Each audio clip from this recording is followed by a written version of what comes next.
घोषी उपचुनाव में बीजेपी को मिली करारी हार के बाद अलग अलग सियासी दलों के तकरीबन 200 नेता इन दिनों कतार में हैं।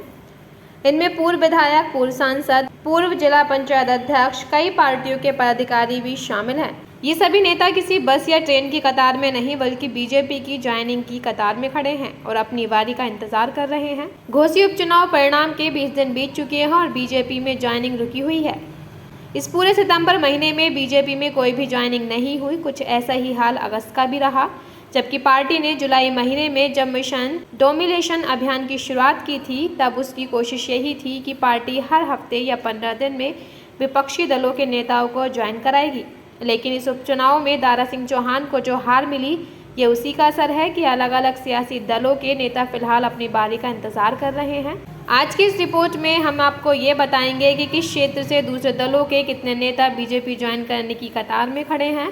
इतना ही नहीं, किस तरह से जनवरी महीने में यूपी में वन नेशन वन इलेक्शन की झलक भी देखने को मिल सकती है। इसी साल 17 जुलाई को समाजवादी पार्टी के विधायक रहे दारा सिंह चौहान ने अपने पद से इस्तीफा देकर दोबारा घर वापसी की। दरअसल विपक्षी दलों में भाजपा के मिशन डोमिनेशन की शुरुआत यहीं से हुई।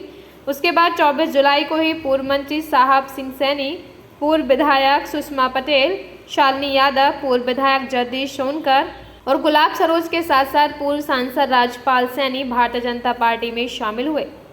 हालांकि उससे पहले 16 जुलाई को ही ओम प्रकाश राजभर ने एक बार फिर से बीजेपी के साथ जाने का ऐलान कर दिया था। उस वक्त पार्टी की रणनीति यही थी कि विपक्षी दलों में सैनमारी हर हफ्ते की जाएगी। इसके लिए पूरा प्लान भी तैयार था, लेकिन इसी बीच घोसी में उपचुनाव के लिए तारीखों का ऐलान हो गया और पार्टी इस उपचुनाव में जुट गई। फिर घोसी उपचुनाव में बीच में ही 24 अगस्त को लखनऊ में समाजवादी पार्टी के नेता और मधुबन के पूर्व विधायक उमेश पांडे को बीजेपी ज्वाइन कराई गई। हालांकि जुलाई के बाद अगस्त में हुई इस एकमात्र ज्वाइनिंग के बीच भी 1 महीने का गैप रहा। फिर 8 सितंबर को घोसी उपचुनाव के नतीजे आए, जिसमें बीजेपी को हार मिली और उसके बाद से ही ज्वाइनिंग फिलहाल रुकी हुई है। 2024 के लोकसभा चुनाव से पहले बीजेपी ने विपक्षी दलों में सैनमारी का प्लान तैयार किया। बड़े स्तर पर लखनऊ में ज्वाइनिंग भी कराई गई। इसके बाद अलग अलग सियासी दलों के नेताओं ने बीजेपी से संपर्क किया। फिर पार्टी संगठन ने इन नेताओं की लिस्ट तैयार कराई।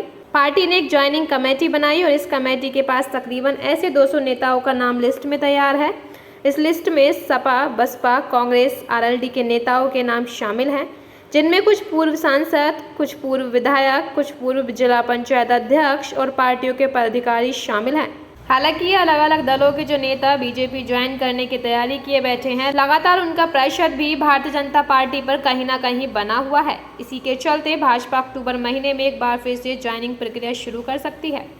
सूत्रों की माने तो 2 अक्टूबर तक सेवा पखवाड़ा चल रहा है। पार्टी के पदाधिकारी फिलहाल इस अभियान में जुटे हुए हैं।